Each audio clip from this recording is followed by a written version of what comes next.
Aldehídos y cetonas. Los aldehídos y las cetonas son dos clases de derivados hidrocarbonados estrechamente relacionados que contienen oxígeno. Cada uno de estos compuestos tiene un grupo carbonilo, un átomo de carbono unido a un átomo de oxígeno a través de un doble enlace. Esta parte de aquí representa el grupo carbonilo. Este sería el oxígeno, este el átomo de carbono, y están unidos por un doble enlace. A eso se le llama grupo carbonilo. En los aldehídos, el grupo carbonilo está unido a un hidrógeno y del otro lado tiene un radical alquilo que puede ser el metil, etil, propil. Esta imagen que tenemos aquí nos representa el oxígeno, el carbono, el hidrógeno y la parte de abajo sería el grupo carbonilo. En las cetonas lleva dos grupos alquilo unidos al grupo carbonilo. El del centro es el grupo carbonilo, que es carbono, oxígeno unidos a través de un doble enlace, y estos son dos metilos. Esta sería una cetona. La geometría que tiene el grupo carbonilo, como el carbono que tiene un doble enlace tiene una hibridación sp2, los ángulos del enlace que presenta son de 120 grados y la geometría se llama trigonal plana. Tanto en los aldehídos como en las cetonas, en la parte donde se encuentra el grupo carbonilo, tenemos esta geometría trigonal plana. Además, una de las características del grupo carbonilo es que tiene una densidad electrónica diferente. La parte de arriba, donde se encuentra el oxígeno, es parcialmente negativa y el carbono sería parcialmente positivo. Por lo tanto, este enlace se puede considerar como un enlace polar, el enlace carbono-oxígeno. Esta sería una representación de lo que es el grupo carbonilo del formaldehído, el aldehído más sencillo de todos.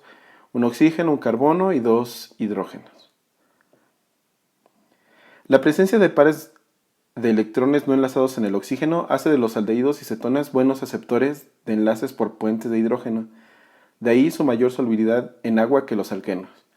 Entonces, como tienen oxígeno y tienen una parte polar, los aldehídos y las cetonas de bajo peso molecular pues van a ser solubles en agua. Y aquí vamos a ver una comparación de solubilidad de cetona, por ejemplo una cetona que tiene solubilidad infinita, la famosa acetona, dimetilcetona, con respecto a un alqueno, etcétera, etcétera. Ahí están los ejemplos. Tienen la característica de formar puentes de hidrógeno con el agua, tanto los aldehídos como las cetonas, pero tienen que ser de bajo peso molecular. Aquí se representa, por ejemplo, una cetona, o más bien dos cetonas y una molécula de agua. Y la atracción electrostática es entre un hidrógeno de la molécula del agua y el oxígeno de la cetona. Los puntos de ebullición de los aldehídos y cetonas son menores a los de los alcoholes y aminas. Entonces aquí tenemos una comparación de un alcano, un éter, un aldehído, una acetona y un alcohol. Obviamente los alcoholes, que son grupos que ya vimos, tienen puntos de ebullición muy altos. Las cetonas medianamente altos, los aldehídos igual medianamente altos. Los éteres tienen puntos de ebullición bajos y los alcanos, alquenos y alquinos también son muy bajos. Nomenclatura común de aldehídos. A los aldehídos simples se les asignan nombres que corresponden a los ácidos orgánicos que tienen el mismo número de átomos de carbono. Por ejemplo, el ácido orgánico más simple es el ácido fórmico y el aldehído correspondiente es el formaldehído. Para escribir el nombre común de un aldehído se elimina del nombre común la palabra ácido y la terminación ico y se reemplaza por aldehído. El nombre común es algo que no nos vamos a aprender, solamente es por cultura general que se los estoy mostrando aquí. Aquí tenemos al ácido fórmico, la única diferencia es que este grupo H se reemplaza por un hidrógeno y tenemos al formaldehído. La nomenclatura IUPAC, esa sí nos interesa. Se toma como siempre la cadena más larga de átomos de carbono, obviamente que contenga el grupo carbonilo. La O del alcano se va a sustituir por el sufijo al. Entonces si teníamos metano, ahora va a ser metanal. Si teníamos etano, ahora va a ser etanal, etcétera, etcétera. Por ejemplo, el aldehído más sencillo es de un átomo de carbono. Si fuera un alcano se llamaría metano, pero su nombre Yupac es metanal, cambia la terminación al. Si tiene dos átomos de carbono, 1 y 2, pues se va a llamar etanal. Si tiene tres átomos de carbono, 1, 2 y 3, se va a llamar propanal. Si tiene cuatro átomos de carbono, 1, 2, 3 y 4, se utiliza el prefijo buta y la terminación al sería butanal. Y si lo encontramos ramificado, bueno, pues se selecciona la cadena más larga que tenga el grupo carbonilo, que es este de aquí, y se empieza a numerar a partir del grupo carbonilo. 1, 2, 3. Se escribe la posición del radical, en este caso aquí tenemos un metil, y sería simplemente 2-metil, como es una cadena de 3 átomos de carbono, sería propanal. Si es de 5 átomos de carbono, pues se va a llamar pentanal.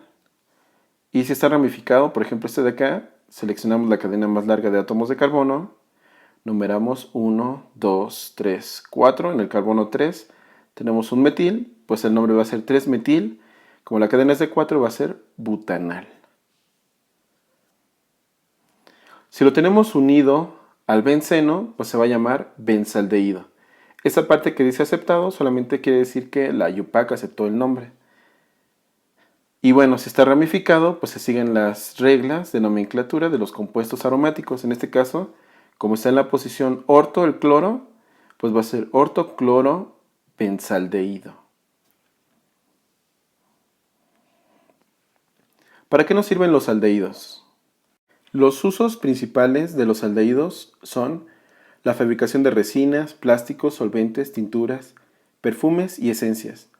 Los dos efectos más importantes de los aldehídos son narcotizantes e irritantes. El glutaraldehído se usa como desinfectante en frío y el curtido de pieles. Es causante de dermatitis alérgicas. El formaldehído se usa en fabricación de plásticos y resinas, industria fotográfica, explosivos y colorantes, como antiséptico y preservador. Las cetonas se utilizan como disolventes para lacas, barnices, plásticos, caucho, seda artificial, colodión, etc. Las cetonas son los productos finales del metabolismo rápido o excesivo de los ácidos grasos. Como sucede con la glucosa, las cetonas están presentes en la orina cuando los niveles sanguíneos sobrepasan cierto umbral.